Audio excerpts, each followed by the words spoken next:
bent. Nigga, where am I going? Drop the four in my cup, now I'm floating. I can't feel a thing, to be real, I just go through the motions. Where am I going? Nigga, I'm in deep like the ocean. I've been in my bag, everybody around me, I'm ghosting. Where am I going? Drop the four in my cup, now I'm floating. I can't feel a thing, to be real, I just go through the motions. Where am I going? Good morning, welcome to another episode of HardFoul Radio. This is the show that values time and puts God first. Welcome back. We are live again. Welcome on a wonderful Tuesday morning. Let's get into it. So, one of the things we always have a hard time doing as sports fans is adapting, right? Like, when things change and the NFL is always making changes and the NBA is always making changes, and in baseball, while much slower, they've also making a bunch of changes over the last couple of years. We have trouble adjusting and really understanding when things change. There's an old rule that 0-2, you've all heard the number a million times. You start 0-2, 12% chance to make the playoffs. Here's the problem with the stat. Most teams that go 0-2, not very good. So that's automatically going to drag the stat down. If you go 0-2, you're not very good. No one is going to tell you that the Cleveland Browns being 0-2, or no one should, is the same as much as I'd love to throw dirt on their name, as much as I'd love to join the hate fest, and trust me, I would, it's not the same as the Chiefs going 0-2.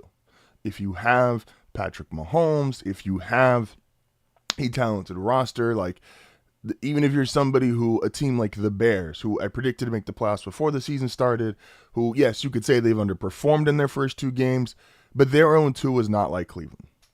So we need to adjust. We need new information. The world has changed. There's 17 games. And the reality with those 17 games is the rules have changed. Last year, 3 teams started 0-2 and made the playoffs. Ironically, 2 of the 3 are represented here at HardFoul. Tony's Ravens started 0-2, still went on to make the playoffs. Denver started 0-2. We're going to get to them later in the show. And they went on to make the playoffs. So 0-2 is not some, oh my gosh, you can't recover, it's impossible. The reality is, unless something catastrophically changes, we know who the good teams are. We know who the bad teams are. We're going to do power rankings today. Tony normally joins us on Tuesday. He's not able to today. We know who, and that'll be reflected in the power rankings. We know who's good, right? Objectively, we know who's good. And while fans are always going to panic and fans are always going to freak out because that's what fans do, it's short for fanatic. They're going to go, oh my gosh, this team's 0-2, they must be bad. Even the teams that are 1-1, trust me, Bronco fans are panicking, and I think it's insane. Bad for a decade. They were 0-2 last year, still made the playoffs. 1-1, you could objectively say have not played well, but they're 1-1. Trust me. But fans are going to panic. That's what they do. Last night, another team, the Houston Texans, also went 0-2. I'm not concerned about an 0-2 Houston Texans team in that division where I do not believe in the Colts, despite what Daniel Jones has done the first 2 games of the season.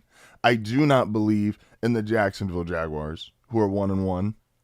Like, that's a still very winnable division for the Houston Texans, even though they're 0-2. Now, with that being said, does that mean that your third game of the season becomes a must-win? 1,000%. You can't go 0-3, 0-4, continuing down the road. That you can't put yourself in that position because eventually you will just run out of games. You will run out of time. But 0-2, which has been this basically death sentence my entire life as far as making the playoffs, how good you could be, what your season can turn into, that's just not it's not valid logic anymore. And so am I worried about the Texans 0-2? No. If you're worried about the Bears at 0-2, if you did not think the Bears were good enough to be a playoff team heading into the season, then you're justified right now. They're 0-2. They're not playing great. Ben Johnson, Caleb Williams, there's still some stuff there. Fine. But if you thought, like me, the Bears could be a playoff team before the season started, 0-2 should not scare you that much. Do you want to be 0-2? No. But again, 0-3, 1-3, this is why I'm being fair, Chiefs fans. I'm not coming here and burying you, even though I'd love to. I'd love to say that they're 0-2 because Travis Kelce is clearly out of his prime. Chris Jones, while still really good, is not the dominant, maybe best defensive tackle in the game that he used to be. Mahomes himself is, while you're still seeing some of these spectacular plays being made, he does not look like the guy he was a couple years ago. The receiving core, like, I'd love to do all that. But I reserve all my Chiefs hate for next week if they go 0-3, or week 4 if they go 1-3 after losing to the Ravens, which I may or may not have. But 0-2 is just no longer some, again, it's not the nail in the coffin that it was pretty much my entire life. And we need to understand that. Nor is, if you're somebody who's 2-0, but you truly don't believe in them, you should have the conviction that 1 to 2 games, do not be the crazy fan. Have the conviction that you still don't think they're that good. I think the Indianapolis Colts are 2-0. If I had to pick one team, just one team that was going to do the exact same thing that the New Orleans Saints did last year, I would pick the Indianapolis Colts. Remember, the Saints last year, 2-0, scoring all these points. They blow out the Cowboys. Oh my gosh, look at Derek Carr. By the end of the year, the Saints were a tire fire. Derek Carr retired, and now the Saints are possibly, by most people's consensus, the worst team in the league, or in contention for the worst team in the league, and they're looking forward to having the number 1 overall pick in the draft. So 2-0 is not all it's hyped up to be. 0-2, again, is not this sentence that it has been pretty much the entirety of my life. So we have new information. The world has changed. It's different. Like, we got to understand that. Now to a 2-0 team that does deserve some credit. And this is a team that, while I've had them as a playoff team and they are obviously very good, I think we are actually seeing the next level being taken, and I might horribly regret this. We might have to remove the if man title. If this is who Justin Herbert is now I don't rescind or take back anything that has been said up to this point in his NFL career, but if this is who Justin Herbert is now, a guy who is able, you see in the Chiefs game, take over late in the fourth quarter, a guy who we've always known he's been a talented passer, but a guy who has a true command of the offense, a guy who is elite on when you have to be, which is red zone, third down, all the things that Justin Herbert got one of the biggest boosts you could have to start your career. There has been a Mahomes boost that's been absolutely in effect the last decade. That is, if you play well against the Chiefs or you beat the Chiefs, we think higher of you because that's been the dynasty. And no one has probably gotten more from that. It's Herbert and Burrow have gotten the most. And Herbert started his career against the Chiefs. And the fashion in which he did, because he wasn't supposed to start, he gets thrown in or get told he's starting about 20 minutes before the game, and he plays really well. Justin Herbert's been an A quarterback since the day he stepped onto the football field. The problem is we didn't see progression. And he's got these horrible playoff losses. So we saw the talent. We knew he was good, but there was just always something there. Even last year, it was Jim Harbaugh, and he's not throwing interceptions. It's like, oh, this is finally going to be their year. And he gets to the playoffs, and it's a multiple interception playoff game, and the Chargers season ends the same way that it feels like it's always ended, the Chargers doing something that only they could do. But I'm watching that game last night, and Geno Smith, you know your quarterback is in a different level when the other guy doesn't look like he belongs on the same field. And last night, Geno Smith, who's a good quarterback, you could tell did not belong on the same field as Justin Herbert. And trust me when I say this, I hate to give anybody from the division credit. I don't like giving the Chiefs credit. I don't like giving the Chargers credit. I don't like giving the Raiders credit. So when I say this, understand, Herbert finally looking like he has taken that step where we can remove the if-man stereotype from him. That's huge. And if the Chargers are going to go anywhere, you're going to need that guy. And if this is truly who he is now, shout out, good for them. Now, you're not going to fully remove that because we've had these two horrible playoff losses. The game against the Jaguars, we flipped 30 points, or the game last year against the Texans, we had the multiple interceptions. So we're going to still need to see this throughout the season and in the playoffs. But the way he looks right now, this is the realization of if, man. Man, a lot to talk about today. Excuse me. Again, we are back to going live, 4:30 to 6 a.m. Appreciate everybody that tuned in on Sunday for the group chat live. A&M still is pre-recorded. We're not going live there yet. A lot to talk about. No toning today, like I said, but we are getting through. Get good, get lost, get great. It is a Tuesday. This is HardFoul Radio. Appreciate you for stopping by. We'll be back momentarily.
Denver started 0-2. We're going to get to them later in the show. And they went on to make the playoffs. So 0-2 is... appreciate everybody that tuned.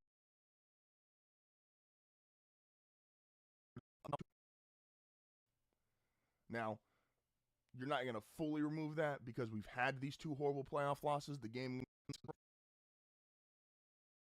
is the realization of if, man.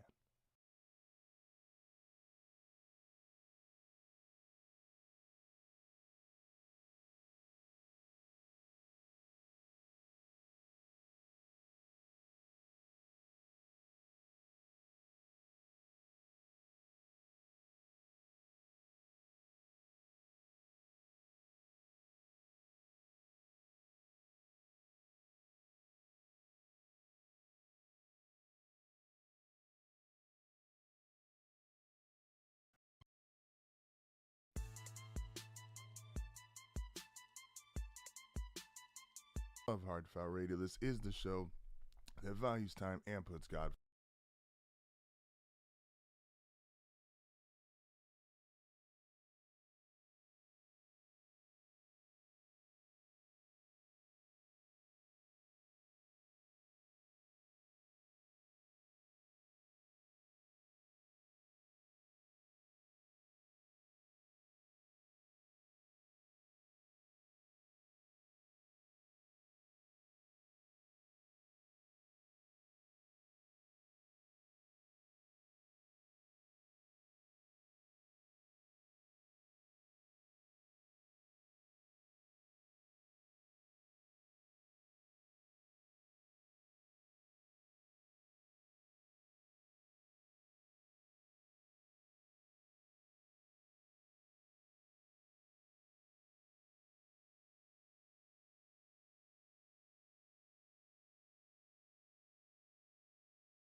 You know when strength of schedule actually matters? Strength of schedule actually matters to have those conversations when it's too late. Strength of schedule matters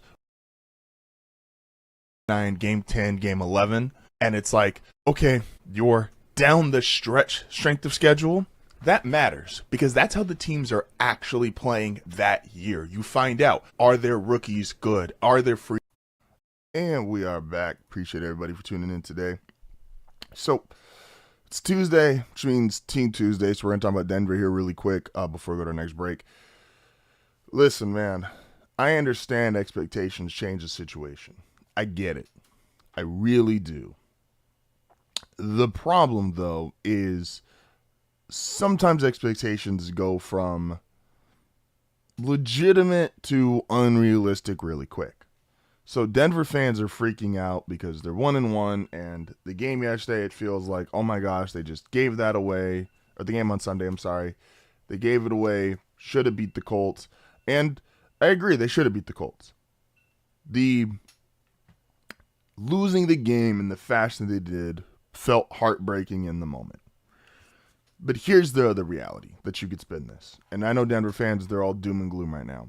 A, this team was 0-2 last year. And Bo, who did not look good week 1, looked much better week 2, did not look as good as he did on Sunday, did not look that good at any point week 1, 2, and arguably week 3, the game against Tampa. The game against Tampa was his first okay game last year, and then we saw what he did the rest of the season. You're not going to have another game, and I don't even think Surtain played bad on Sunday, by the way. I think the standard for Surtain is so high that 7 catches for 60 yards feels like, oh my gosh, the sky is falling.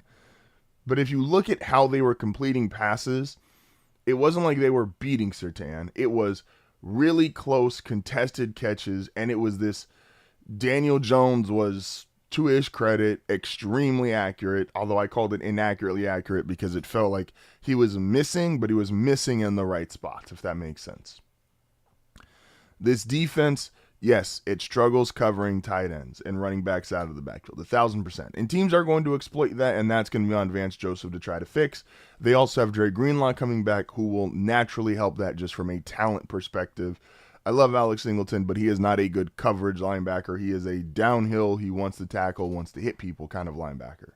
So, getting Dre Greenlaw back, the offense, again, did not look good week 1, looked much better week 2.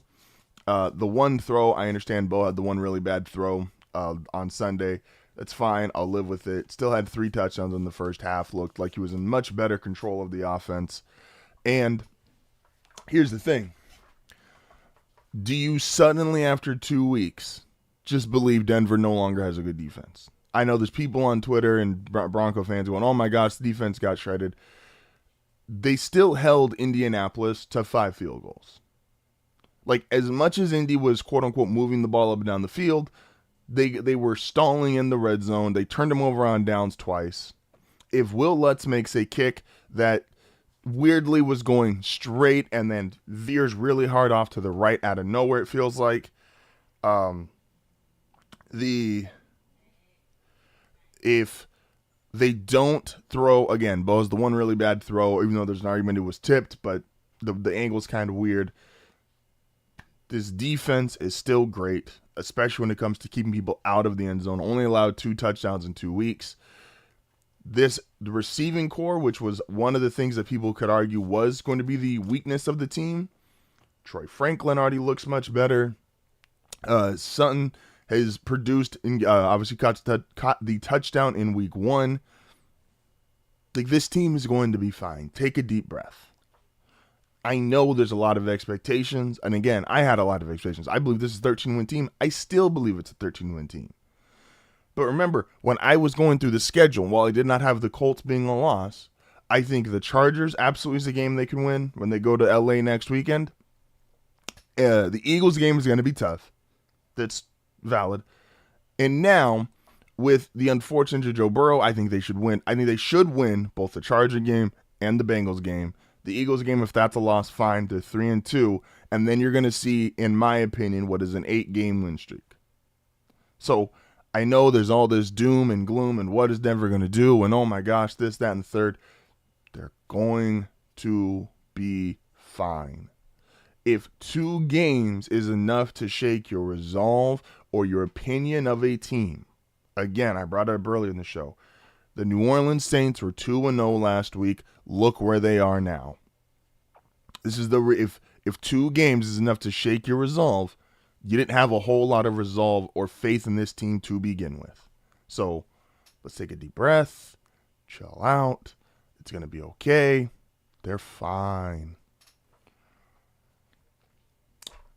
I'm not gonna overreact off to a 1-1 start where I think the real sign of how good/great Denver can still be is I agree. I think they played awful in week 1.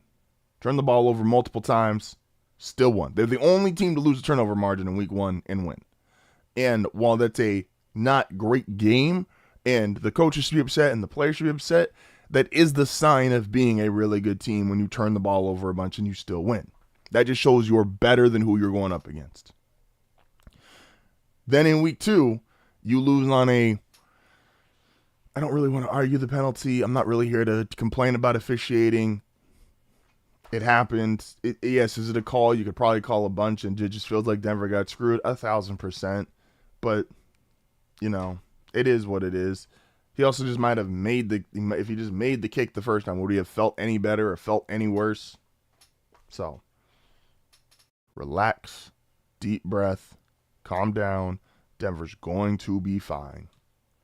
This is HardFoul Radio. We'll be back momentarily.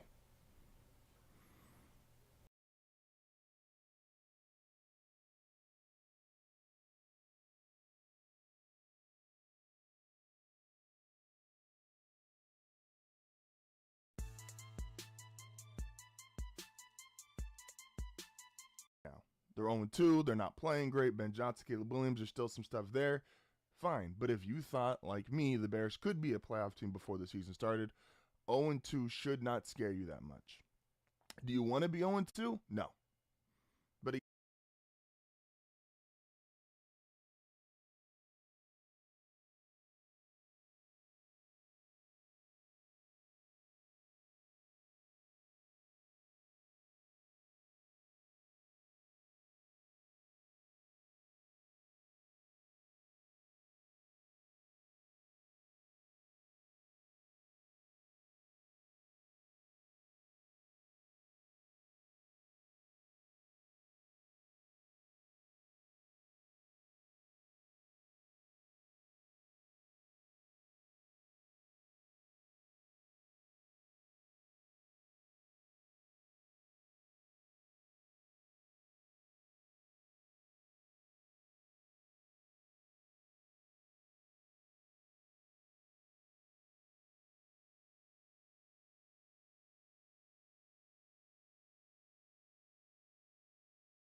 again, it's not the nail in the coffin that it was pretty much my entire life. And we need to understand that. Nor is if you're somebody who's 2-0, but you truly don't believe in them, you should have the conviction that 1 to 2 games, do not be the crazy fan. Have the conviction that you still don't think they're that good. I think the Indianapolis Colts are 2-0. If I had to pick one team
Good morning. It is the top of the hour.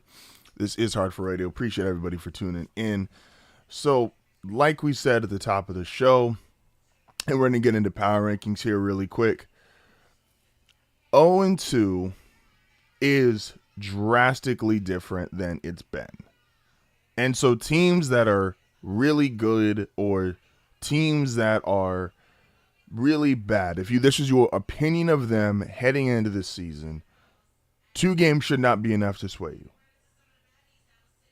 2 games should not be enough to sway you. The reality is, if you were not a believer in the Indianapolis Colts, and you're going to see this year coming up, we're about to get into our power rankings, then I don't think 2 games should make you go, oh my gosh, the Indianapolis Colts are now all of a sudden one of the best offenses of all time.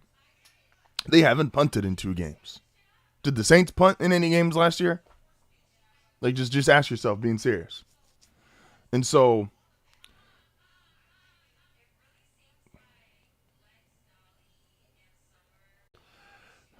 yeah. If you thought a team was really good beforehand, you should still have the conviction that they're going to be really good. Again, this is why we're not starting this week off or starting this show off going, oh my gosh, look at how bad the Kansas City Chiefs are, as much as I would love to. I would love to come in here and rip the Chiefs a new one, but I don't think any of it really matters unless they go to 0-3 losing to the Giants, or we can rediscuss them if they're 1-3 after they lose to the Ravens in week 4. Then it's valid to start having opinions on, is this version, this year's Kansas City Chiefs, are they potentially fighting for a 7th seed? Meaning they're risking not being a playoff team. And when Mahomes, and I've said this before, we gave Mahomes GOAT status so quickly. And I know we said, yes, because 2 things to be true. You can have the best 7-year start in NFL history, which Mahomes unequivocally has. His start to his career is better than Brady's because he not only had the titles to match Brady early in the career, he had multiple MVPs, he had statistical greatness that Brady just flat out did not have to start his career. That being said, 7 years does not make you the greatest of all time. 8 years does not make you the greatest of all time. And so if when we look back on this and history goes, oh, maybe we crowned him a little bit too early, I think that's a very high likelihood that you're going to sit here and go, oh, I thought Mahomes was the greatest ever after year 7, year 8, but if he doesn't accumulate more MVPs or accumulate more Super Bowls, did I crown him too early? And I think the answer is a very high likelihood to be yes. We're going to talk tomorrow's show. We're talking Lamar Jackson and what Lamar is currently doing and how incredible it is. Josh Allen as well, obviously coming off an MVP.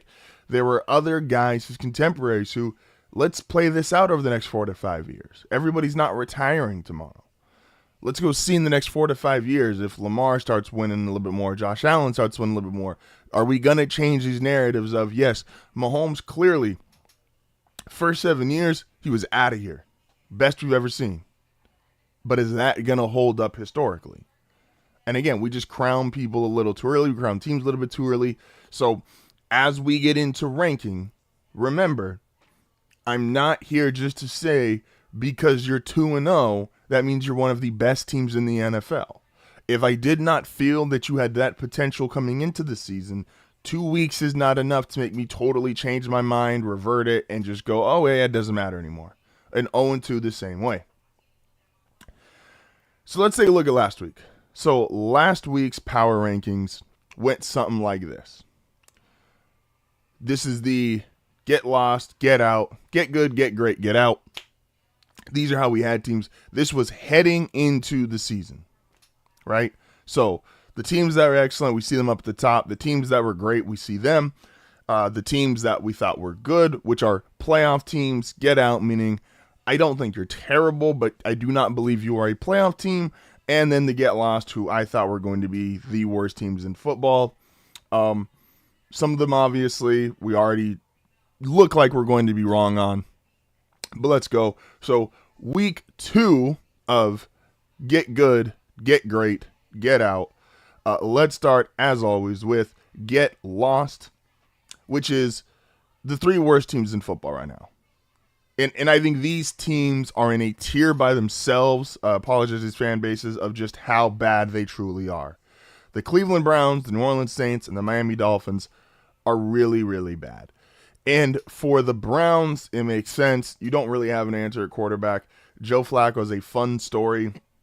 But the reality is, if you're starting Joe Flacco at 40 years old, there's another team starting a 40-year-old quarterback that I don't believe in, but they at least have historical greatness to go off of. If you're the Cleveland Browns, you're starting a 40-year-old Joe Flacco. Not a whole lot going on here. The New Orleans Saints, look, man, you just lost a game to Mac Jones. And while I think that says a lot about Kyle Shanahan and his greatness, I also think it says a lot about your ineptness. And losing games to Mac Jones in the year 2025, not great. And Miami, does anyone feel good about Miami right now? Do the players feel good about Miami right now? Like, it's a lot going on in Miami. And so I think these are the three unequivocally worst teams in the NFL. Next tier, get out. Remember, this does not mean you are terrible unequivocally. This just means I believe that you are not a playoff team. You are underneath that mark of who I think can get into the playoffs. So, and these teams are all here for different reasons. Let's go through it. The Jaguars, I really want Travis Hunter to be successful. I love the storyline of Travis Hunter. I did think it was a little messed up that his coach decided to say, yeah, you can play more on defense when we go up against Jamar Chase and T. Higgins. I was like, that's a little rough. And we saw him in a couple coverage snaps against Jamar Chase, and it looked, as expected, looked kind of rough. Jamar Chase, look, man, he's in contention with Justin Jefferson. I think Justin Jefferson is the best receiver in the league. If you told me Jamar Chase is, fine. The Raiders, obviously they lost last night. Normally we would do this on Wednesday, and that's because I want to give myself a little space away from the best teams in or from the Monday Night Football game, but it is what it is. We're here again. No Tony today, so we're filling in some segment space. The Raiders, I think, they are clearly better. Geno Smith, Pete Carroll, that is an upgrade over Aiden O'Connell and Antonio Pierce. Do I still think they have crippling issues? Yes. I still don't think this defense is very good. I think this offensive line is not great, which you've seen. Ashton Genty, who has not gone off to a good start through 2 games.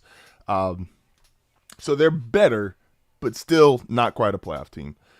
The Cowboys, who I think, honestly, we have to look at and go, are they better than we thought? Yes.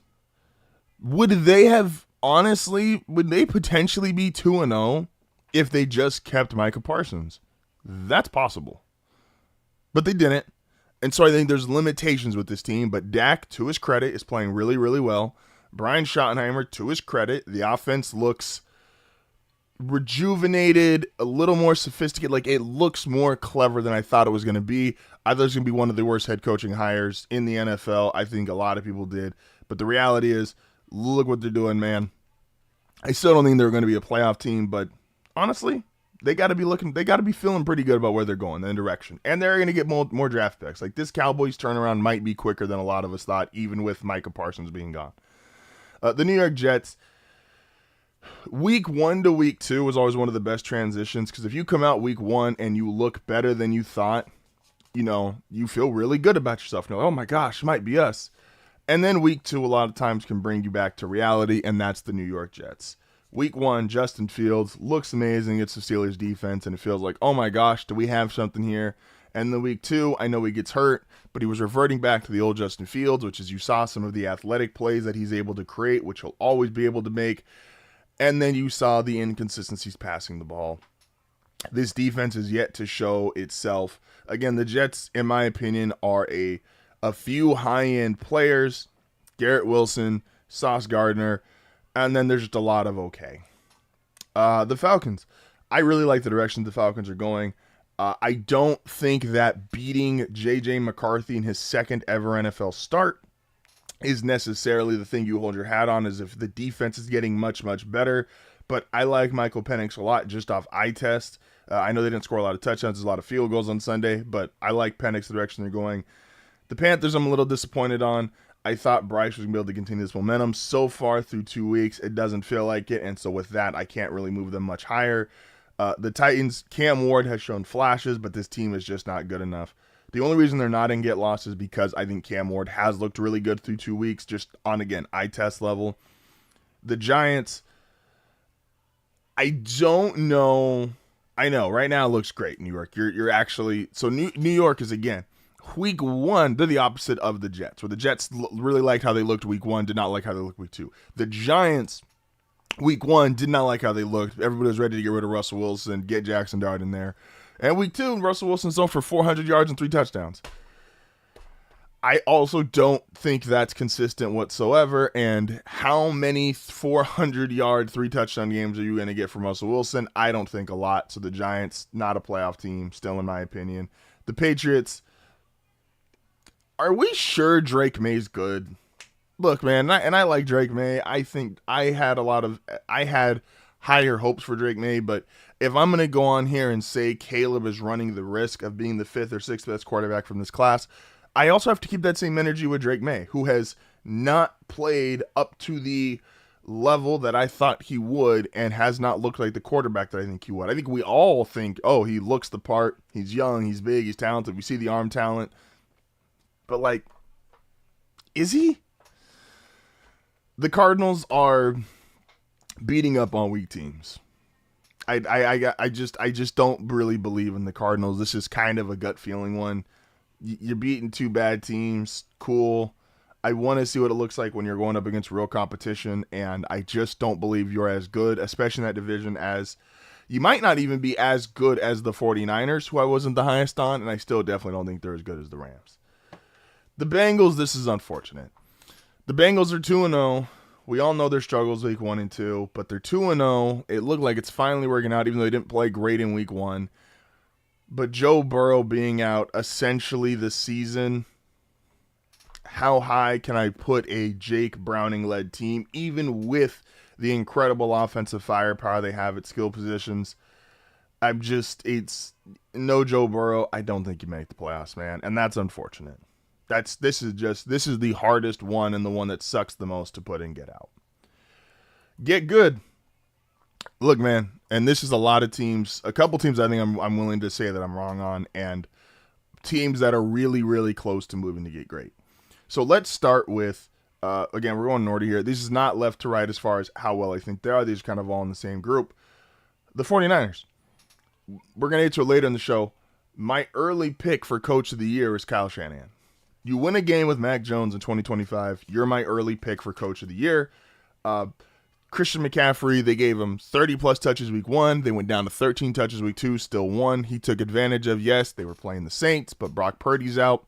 The difference between the Niners and the Bengals, obviously, who realistically, if Burrow was healthy, would just switch spots, is that Purdy is coming back at some point. And I'm not the biggest guy on Purdy, but he wins. This offense is successful. It moves the ball when he's in there. You cannot take that away from him. Bears, you got to win next week or we got to kick you down 1. This is fundamental belief, the Bears and Texans, this is fundamental belief that I do not think 0-2 dictates that these are bad football teams. I still like these defenses. I still like these quarterbacks. I still like these head coaches. This is a fundamental belief that they are going to be good teams, make the playoffs. The Texans also, I just don't think the division's very good, so I think that helps. The Chargers probably should be up. I want to see what they look like. Again, I was not super high on the Raiders. I do think they played a Super Bowl-esque game in terms of mentality against the Chiefs week 1. I want to see what they do against Denver in week 3. I do. I still think Denver's a better team than them, but if they go out, if they beat Denver, then I think there's a real argument that you should consider the Chargers might jump 2 levels into get excellent. I think that's absolutely on the board. The Steelers, again, they're 1-1. I think this is just my belief is that this is who the Steelers are. They're just the baseline for a good team. They're not going to be terrible. They're not going to bottom out. They're not a 4-win team. They're just, I keep making the joke, they will somehow end this season 8-1. That's just what they're going to do. And then We'll talk about the Colts in a second. The Seahawks, again, I think they're a good team. I think they have McDonald. I think this team is going to keep getting better and better. Sam Darnold has looked, week 1 was shaky. Week 2 was much better. I think this defense continues to get better in McDonald. I like a lot of the direction that Seattle is trending. Again, this is part of my Arizona critique. I still think Arizona is the 4th best team in the division. I think Seattle's better. I think obviously the Niners potentially are better. And the Rams, I think, are obviously way better. The Colts, look, it's not power rankings or the standings or sorry, it is power rankings, but it's not the standings where you just go, oh, this team's 2-0, they deserve to be here. That being said, when you are the best offense in the league, again, I think this is absolutely the 2024 Saints all over again. I do not believe Daniel Jones and the Indianapolis Colts are going to be this good the entirety of the year. Now, maybe I'm wrong, and this is the Sam Darnold Vikings, right? Like, you're going to be one or the other. You're either going to be the 2024 Saints or you're going to be the 2024 Vikings. I'm inclined to think they're going to be the Saints. I watched that game. Yes, they were moving the ball against Denver. I think it was a little fluky, and they exposed the one thing Denver can't do very well, which is cover tight ends, cover running backs. But it wasn't overly, I didn't walk out of that game overly impressed with Daniel Jones. You can still, when he's under pressure, and this is the big thing with the Saints, and even the Vikings really, when you get to that quarterback, he makes mistakes. Now, maybe their O-line's going to be great all year. But I don't believe it, but I will give them the credit at least of one more week being in get good. On to the great teams. So we had to kick a couple people down. So the Vikings, this is, despite how JJ's look, and I get it, they're starting starting Carson Wentz. This is 1,000% just my conviction and belief on how good I think Kevin O'Connell, this roster, even though they need their left tackle back, Justin Jefferson, this is my fundamental belief in everything around them besides the quarterback. And I think Carson Wentz has a chance to be, we just talked about 2024 Minnesota Sam Darnold. I think Carson Wentz can be Sam Darnold. I think Carson Wentz can just be good enough to get them and play stable enough to where this will still be a good, really, really good football team. I think they still can make the playoffs. Is it here's the thing, sorry. The Vikings are the one team that are going to sound hypocritical here because I don't think they can make the playoffs. I think the Lions are better. I think the Bears are better. And I obviously think the Packers are better. But if they get out of Carson Wentz what they got last year out of Sam Darnold and the Bears can't figure it out, they could take the Bears, what I consider to be the Bears playoff spot because I had the Bears making it. This is belief of everything besides the quarterback, which obviously means there's a ceiling, but when 90% of your team is great and it's just, I know the quarterback has a disproportionate value, it's hard because this is one of the best teams in the NFL. And if they had if they had the guy at quarterback, this would be an excellent team without question. The Rams, Stafford's 37. That does make me nervous. He's had the back issues, which makes you nervous. But Sean McVay, this defense, again, I think Stafford, when it matters, is still top 5 level. I love so much about the Rams, man. This is one of my Super Bowl picks. The Buccaneers, look, it's tough because I think Tony brought it up where their defense is just not that good. And after watching them, he's got a valid point. Defense not very good.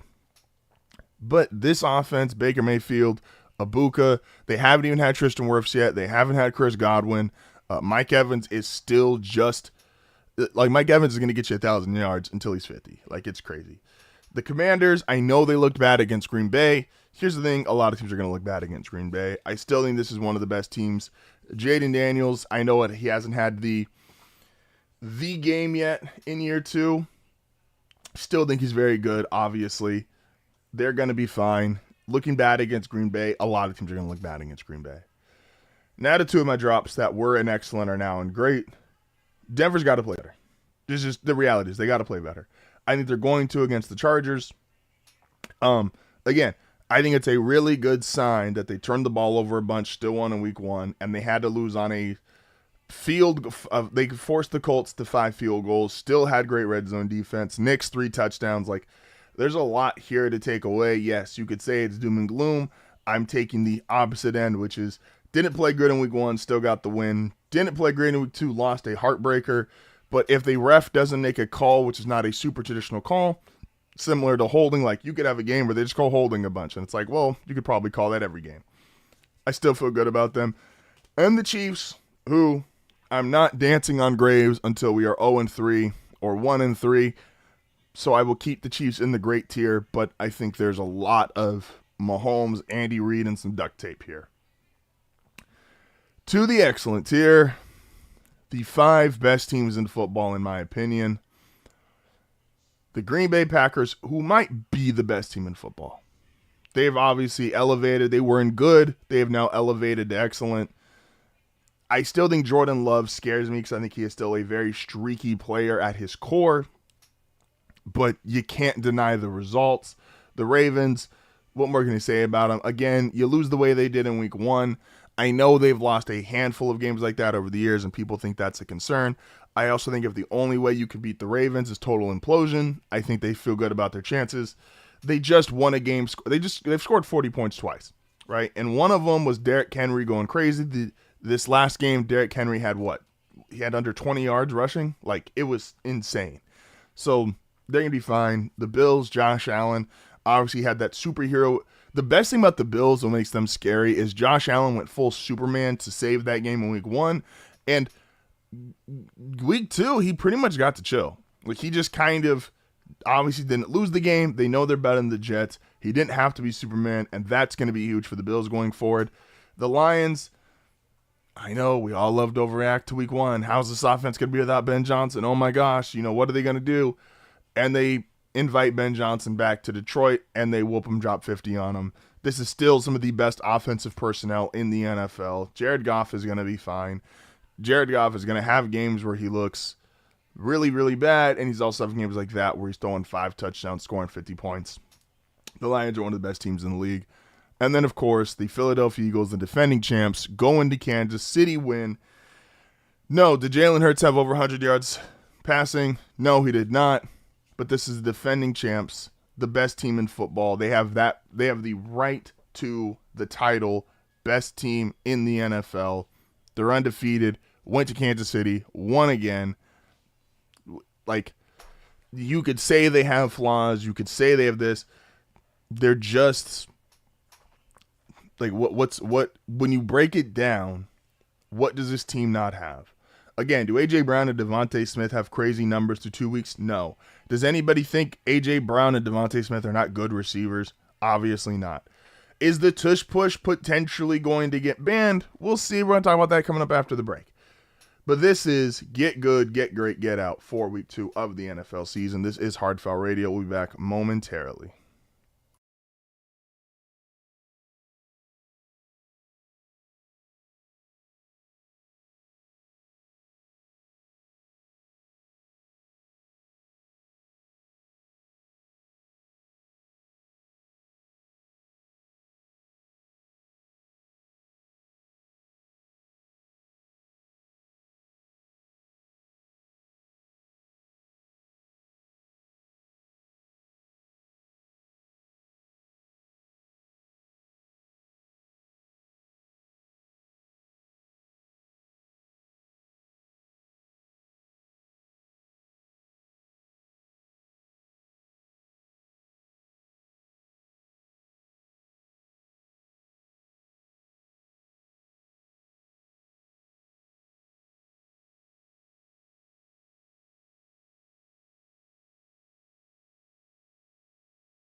So sometimes conspiracy theories are fun. And right now and I don't even know if it's really a conspiracy theory, but there's a lot of people who are upset with Tom Brady. Is obviously he gets America's Game of the Week on Fox. He gets essentially what comes with that is damn near inside access, right? Like he gets to talk to all of the guys. He's in there breaking down film with them and going over different things. He is also, last night we saw Monday Night Football in the Raiders coaching box, and he's got a headset on, and everybody's going, is that fair? Meaning that Tom Brady the Raiders are about to play the Commanders, and he was just doing the Commanders game 2 weeks ago. It's like, are you getting inside information? And truly, here's, again, I've said this all show. You have to have conviction in your beliefs, meaning that if you truly believe something, one event or two events should not change that. And this goes in real life too. Like if somebody can make a mistake, but if you know that person's character because you've known them for X amount of months or years or whatever the situation may be, you have to truly believe who you've known over the long haul is who that person actually is. They are not just their mistake.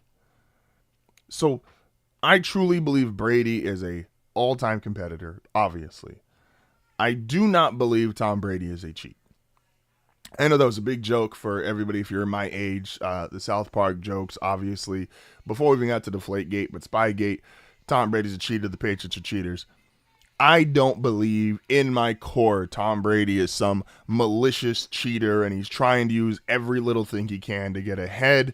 I think he is an all-time competitor. I think he wants to win more than anybody. I think he is, at his core, he is as honest a football player as you can get, right? Like he is what he is. He's going to put that out there. So no, I don't believe that him having both. Remember, this was a big thing in the NFL offseason, that he had to get all these special permissions because he wanted to be involved with the Raiders, and he also wanted to be a commentator. He wanted to do game days. He also wanted to be active with the Raiders. So when you do that, the NFL has already vetted all these different things. There's probably a million different rules. He is probably, honestly, he's probably tapped as far as they know what he's doing inside that coach's box, and they know obviously what he's doing when he's working for Fox. So while I think it can be funny, and I think people obviously are going to overreact to it, I don't really believe that this is some grand master plan of Tom Brady trying to circumvent the rules and getting an unfair advantage. And if it is, then you just got to believe he's doing a bad job of it. Because did the Raiders look like to you a team that's getting some inside information? Did the Raiders look like a team that's like, oh yeah, they got something unfair that the rest of us doesn't have? Geno Smith is out there chucking it, throwing interceptions. Looked very good week 1, but that was against the Patriots. How good are the Patriots? Did not look good against the Chargers. We'll see how it fares against the rest of the division. So I don't believe that while it was a funny talking point, I do not believe that Tom Brady in the Raiders coaching box matters if he's also in the Fox, if he's calling the games for Fox. And again, the NFL went to vet, and the NFL has done a really good job. I know people don't want to hear this because the second somebody loses money, they feel like it's always rigged. As the NFL has been really involved with gambling, two things can be true. I think they've done a horrible job as far as how they handle penalties and the way things look. Meaning, and this isn't always on them, but like advertisers and sponsors, it's hard for them to say, hey, don't do this, and at the same time, sponsored by DraftKings, sponsored by FanDuel. I also think they've done a really good job of, they're not trying to make the product look cheap or fake or feel fixed or rigged. Both those can be true. The sponsorships might be hypocritical, but I don't think the on-field performance, and really all the sports leagues to their credit, like the NBA suspended Jonte Porter for life. Jonte Porter is not some big name. Jonte Porter, for NBA standards, was just a guy. I know his brother was an all-star, Michael Porter Jr., or is an all-star, was obviously at that point in time, was on the Nuggets, who were one of the best teams in the league. But Jonte Porter's the guy. And they were cracking down on Jonte Porter. Like, these leagues are taking intensive effort so that the product does not look rigged, fixed. Like, that's a big deal. Again, the sponsorships, all hypocritical. All hypocritical. And I've said this too, even with like the NFL and ESPN both being together. I think that's a horrible look, but different story. So Tom Brady in the booth, I think it's fine. I'm not going to trip out over him being in the coaching box. Now to the game Tom Brady called this week. Why would he say that? And this one's going to be a little different. Why would he say that? The NFL has had a play the last several of years that the Philadelphia Eagles have obviously made mainstream that people and teams and fans have been really conflicted on, which is the tush push. Now, I'm a big, big believer. You do stuff with a purpose. Like, people with power, people in positions where their words matter a lot, they do stuff with purpose. Whether you think that purpose is good, bad, evil, otherwise, it's all done with a purpose. The NFL has allowed the tush push because the reality of it is the Eagles being really good is good for the brand of the NFL. They're one of the premier franchises. And because they weren't the premier franchise and the Chiefs have been winning and Mahomes and the way it's looked and Josh Allen and Lamar, there's been these other premier franchises, premier players. You could kind of put it to the side. Like, nah, this is an ugly play, but they're not like the team everybody's watching every single weekend. It's not what all eyes are on the tush push. And last year, Saquon Barkley had 2,000 yards, and even the tush push was obviously a prominent play for Philadelphia. They had Saquon Barkley, they had A.J. Brown, they have Jalen Carter on defense, all these different guys. Like, there were things to take away from it. Then we got to the game on Sunday. And I 1,000% believe Dean Blandino finally said, you know what? I want to speak with purpose. I want to use the bit of power that I believe I have, and I want to get this play all the way up out of here. Otherwise, why would you say not that? Because all the arguments against tush push are, is it fair? Well, they're the only team that runs it successfully. We saw the Bills try to run it. Didn't look very good. We saw Minnesota on Sunday Night Football try to run it. Didn't look very good. We've seen other teams throughout the league with mobile, big, strong, athletic quarterbacks try to run the tush push, and they have not been anywhere near as successful as the Philadelphia Eagles. It's like, is it fair? Yeah, there's an argument for it because they're the only team that's had success. And remember, there was a real thought process that the tush push was going to naturally die out once Jason Kelce retired. Because we viewed him as one of the greatest centers of all time and thought, you know what? Maybe this play's only great because he's there. He then retires, tush push keeps moving. Then is it safe? This has been the more easier to identify. Is it safe? Not really. But how many football plays are truly safe like that? It's a running play. Like, is a quarterback sneak really safe? The Kansas City Chiefs don't run quarterback sneaks anymore because Mahomes got hurt in year 2 or year 3 running a quarterback sneak. So it's like, is it safe? No, not really. But how many safe plays are you going to have involving your quarterback running the football in a short yardage situation? And we're not going to get rid of the option, say that's illegal and that's not safe for a quarterback. They can get lit up. So is it safe? No, not really. But it wasn't enough of a deterrent where we're like, okay, we got to kick it out of there.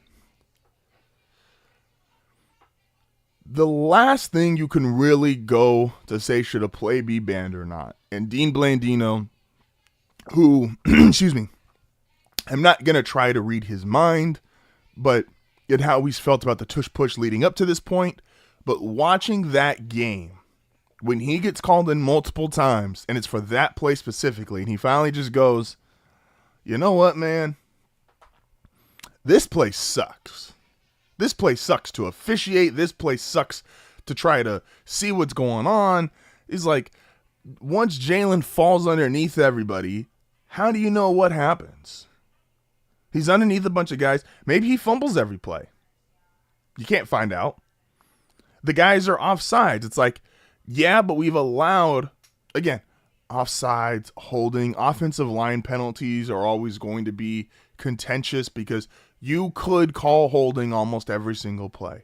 Some refs decide that, well, did it impact the play? Yes. Okay, we'll call it. No, we'll not. Like, if it's a run to the left and the right tackle holds, is that really a big deal? Or if it's a run to the right and the receiver on the left holds, is that really a big deal? No.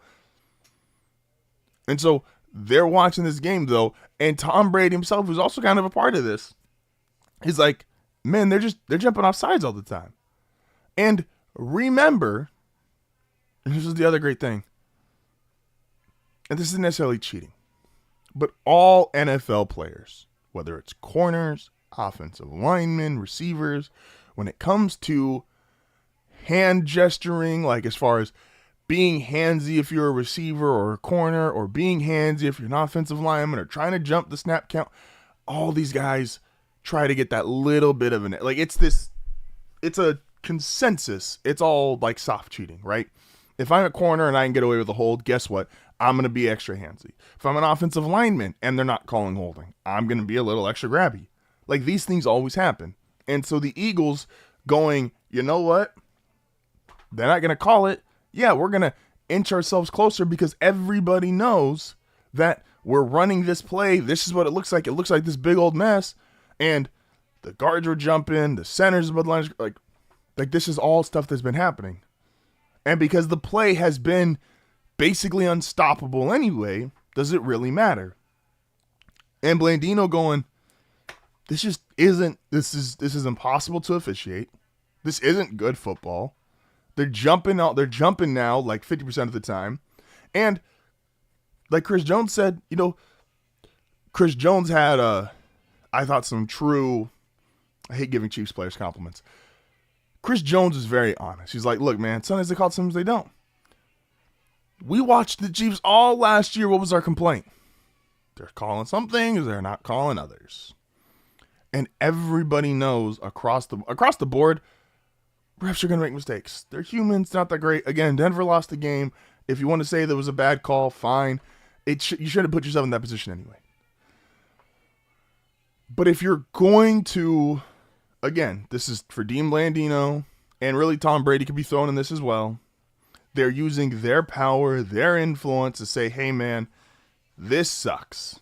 You can't officiate it. You can't call it. It's always looked ugly. Like, what are we doing here? This doesn't feel like football. And so I think for the first time ever in the 4+ years that it's been a very prominent play, I think we might see the end of the tush push. Now, do I think they're going to try to emergency get rid of it before the season's over? No. I think they'll have it the remainder of the season. And I don't think the NFL wanted to, but both play. I think the voting, I don't think some of these other teams wanted to give the Eagles the credit of win the Super Bowl, and now we have to ban the tush push. Like, I think there is a lot of teams and a lot of owners, and you say this is dumb, but we've seen Jerry Jones, we've seen other owners be prideful, we've seen other GMs be prideful. We want to ban it when they haven't won, because we don't want them to feel like, oh, they won the Super Bowl and they had to take this play away from us, otherwise we'd win all the Super Bowls, we'd win all the games, et cetera, et cetera. So I think, why would he say that? I think Dean Blandino knew exactly what he was saying. I think he wanted to use his leverage, his power, the position he has in the NFL and go, this is a bad play. We should not be allowing this. It's ugly. It's impossible to officiate. They're jumping the line. Like, I think that is the game, similarly to a few years ago with the Chiefs, and not that it really stopped him from doing it, but Jawan Taylor, who Chris Collinsworth called out that Chiefs, was it Chiefs-Lions or Chiefs-Ravens, and he's like, he's jumping off sides all the time. And that stuck, and he was getting called for him. Now, he was still jumping a bunch anyway. They haven't called a ton of them. It's kind of 50-50. But he put that tag on Jawan Taylor, and that's now something to look out for. So we're going to see the remainder of this season. Are we going to get rid of the tush push, or are we just going to start really cracking down the officiating aspect of it and go, hey, center, headings behind the line of scrimmage. Hey, guards, you can't jump. I'm going to flag you for false starts. Because if you start flagging them for false starts, you change the dynamic of that play entirely, because it works 99% of the time, 3rd and 1, 4th and 1, it's not a usable play on 3rd and 6, 4th and 6, which is where you'll be if you get flagged for false starts. So why would he say that? I think he knows exactly why he said that. He took advantage of the power he had, the position he's in, and he said, look, I don't want to deal with this play anymore. It's dumb. It's impossible to officiate. Let's please move on. This is HardFoul Radio. Closing statements when we come back.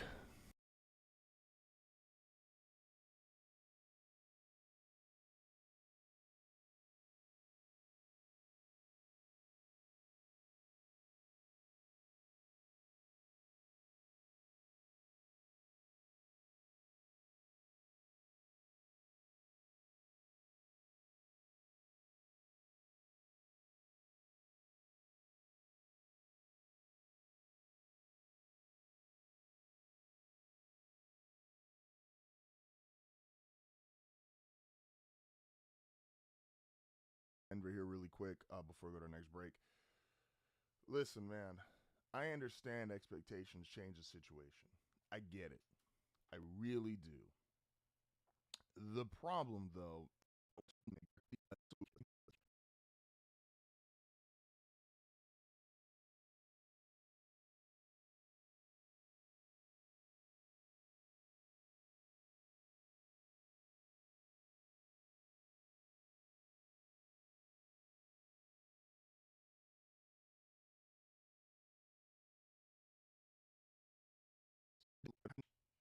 these are how we had teams. This was 2 weeks is not enough to make me totally change my mind, reverse. Josh Allen starts winning a little bit more. Are we going to change these narratives of, yes, Mahomes clearly, first 7 years, he was out of here. Best we've ever seen. But is that going to hold up historically?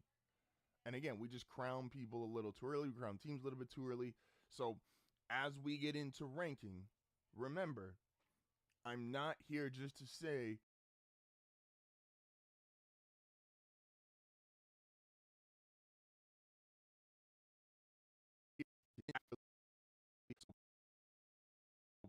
as we get in.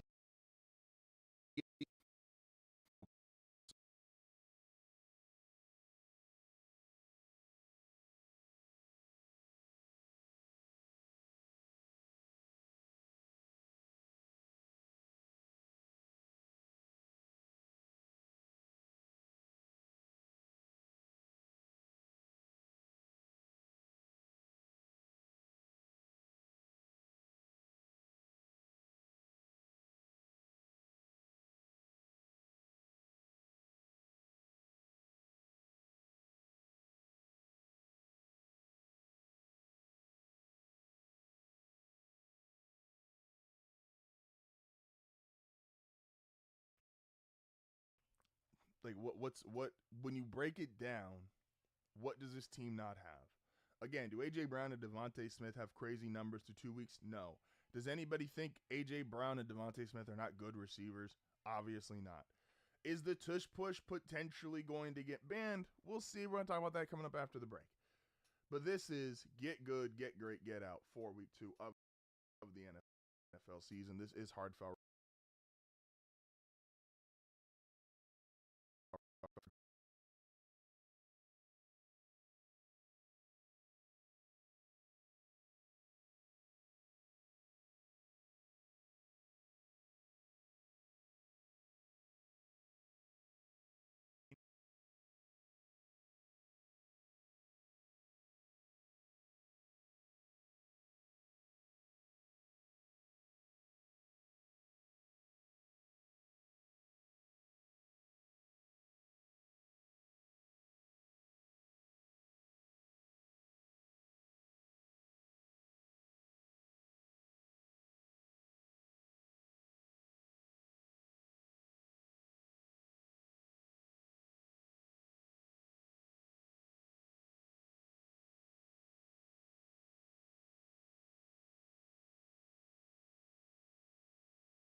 And we are back to close out today's episode. So, and I mentioned this a little bit earlier in the show. Coach of the Year is the only award that we don't inherently go to the best guys.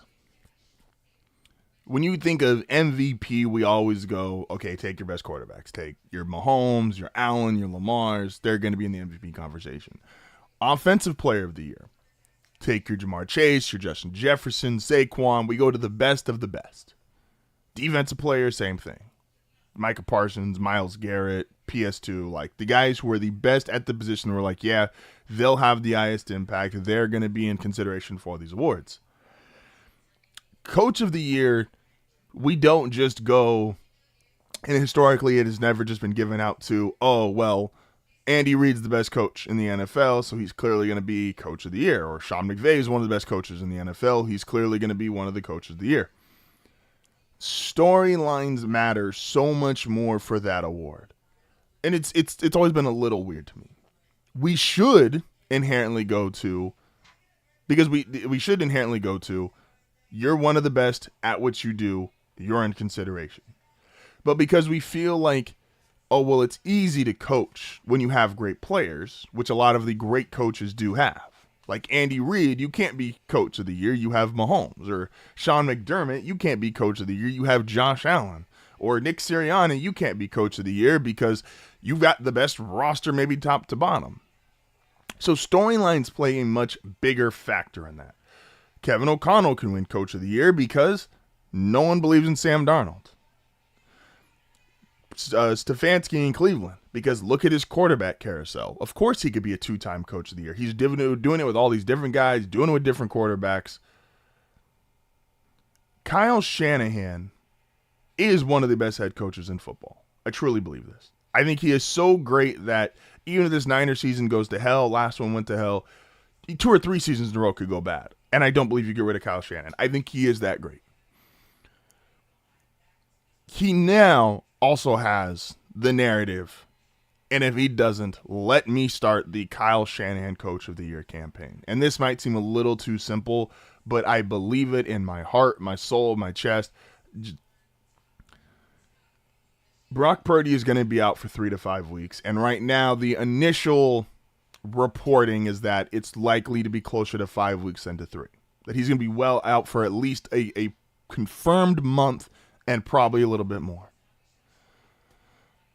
I understand it's the New Orleans Saints, who are probably going to be in contention for the number 1 draft pick, might be the worst team in football. But Mac Jones, who went from Offensive Rookie of the Year, was a Pro Bowler. I understand it's like 7th, 8th alternates. 10 wins, a playoff team in New England, to we then all immediately saw crash out and play bad, play worse, get benched, go to the Jag. Like, we saw all this stuff happen. Mac Jones is not a good NFL quarterback.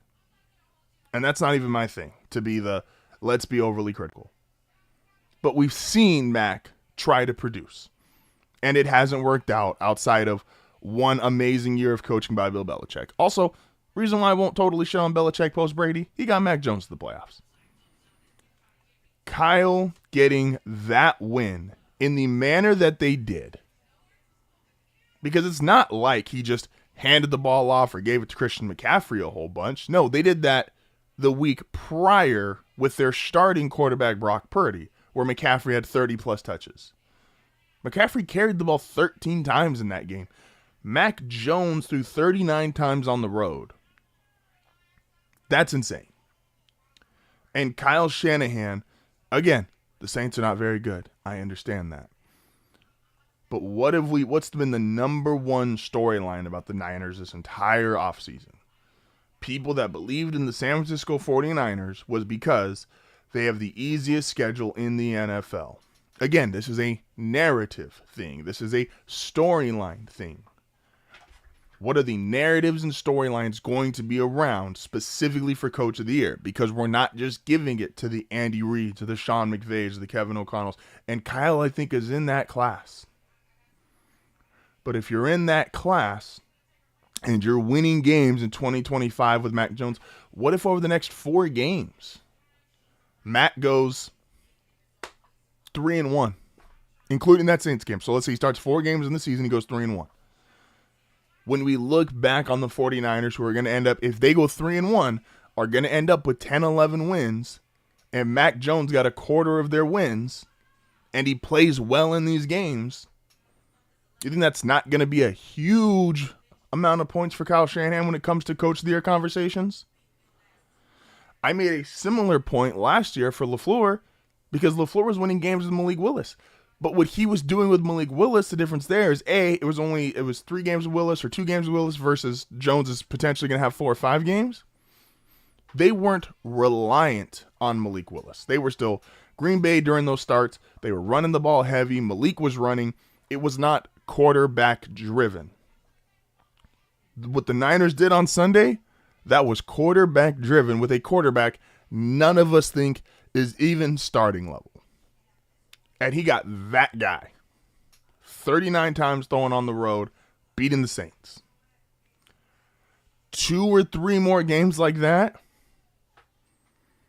you're already a consensus, in my opinion, a consensus top 5 head coach. You now will have the narrative, the storyline that you're not just, because one of the things holding Shanahan back in terms of narrative storylines is that during his time in San Francisco, they've been one of the more talented and deeper rosters. And so it feels like, oh yeah, well, you should be winning these games. You've got George Kittle. That's the thing. George Kittle didn't play on Sunday. Like, no George Kittle, no Brandon Ayuk. But throughout his tenure, he's had Kittle, he's had Ayuk, he's had Deebo Samuel, he's had McCaffrey, he's had Trent Williams, all these, the defense, Warner, Hufanga, like Bosa. So we haven't given Kyle his proper credit because we've always felt like his roster was stacked. No one feels like the roster's stacked. Kittle is out during the same time frame that Brock Purdy's out. Why wouldn't Kyle Shanahan be the clear current front runner for Coach of the Year? Injuries everywhere. I don't care if the schedule's easy. You got injuries everywhere, and you're starting Mac Jones. And you're winning football games. Sounds like the Coach of the Year to me. And I'm going to start the campaign now, or about 7 minutes ago. Appreciate everybody for stopping by today. Again, we are back to going live 4:30 to 6 a.m. Pacific Standard Time. Group chat going live every Sunday, 7:30 to 9:30 Pacific Standard Time. Really, it's 7:30 to leading up until the NFL games. Tomorrow, we will have Will joining us in the morning, as well as the QB bar dropping, which is our rankings of every quarterback. Reminder for those that did not see it.